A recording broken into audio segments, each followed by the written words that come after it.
నిజామాబాద్లోని private హాస్పిటల్లో దారుణం జరిగింది. కార్డియో సమస్యతో ట్రీట్మెంట్ కోసం వెళ్లిన ఓ వృద్ధురాలు మృతి చెందింది. అయితే మృతురాలి ఒంటిపై నుంచి నగలు మాయం కావడం స్థానికంగా కలకలం రేపింది.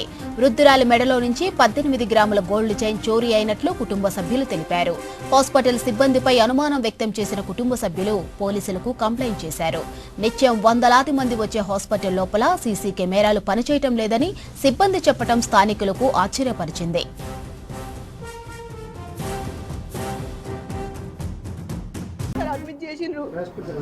నిన్న అడ్మిట్ చేసిన తర్వాత అమ్మ మొత్తం బిడ్డలు వస్తలేరు, కోడళ్ళు వస్తలేరు, దగ్గరికి రావట్లేదు. నాకు ఏమైందంటే అమ్మని ఖాళీ గ్యాస్ ప్రాబ్లం అమ్మ, ఇక్కడ అడ్మిట్ చేసినామని చెప్తే అమ్మ బెంగటిల్తుందంట. కూడా ఇక్కడ ఉంటారు కదా సెక్యూరిటీ గార్డ్, అసలు లోపలికి ఎంట్రీ చేయలేదన్న.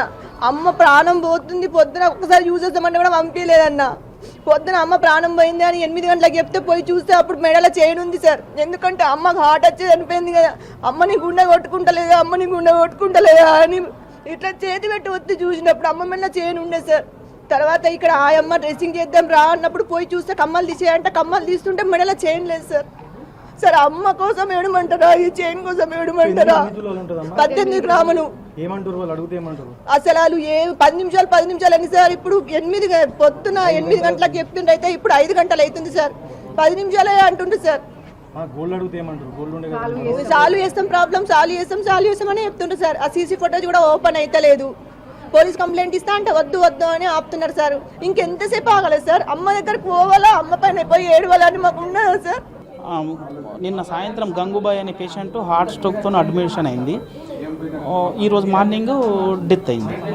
సో డెత్ అయిన తర్వాత వాళ్ళ బంధువులు ఆమె మెడల 18 గ్రాములు గోల్డ్ ఉండే, ఆ గోల్డ్ లేదు, ఇప్పుడు ఊళ్ళో దొంగలించారని చెప్పేసి ఆరోపిస్తున్నారు. అది పోలీస్ స్టేషన్లో కంప్లైంట్ చేసినాము. పోలీసు వాళ్ళు వచ్చారు, ఎవరు తీసారో సీసీ ఫుటేజ్ తీసి వాళ్ళను ఇన్వెస్టిగేషన్ చేయించి గొలుసు వాళ్ళకు బంధువులకు అప్పయ్యేటట్లు ప్రయత్నం చేస్తాం. ఇంకా స్టాఫ్ తప్ప ఎవరు తీస్తారండి, అంటే వేరే అటెండర్స్ లోపలికి రాలేనని చెప్తుర్రు. స్టాఫ్ ఎవరు తీసినా ఊరుకునేది లేదు. 100% గొలుసు దొరికేటట్టు వాళ్ళను పోలీసు వాళ్ళు ఇన్వెస్టిగేషన్ చేస్తుర్రు.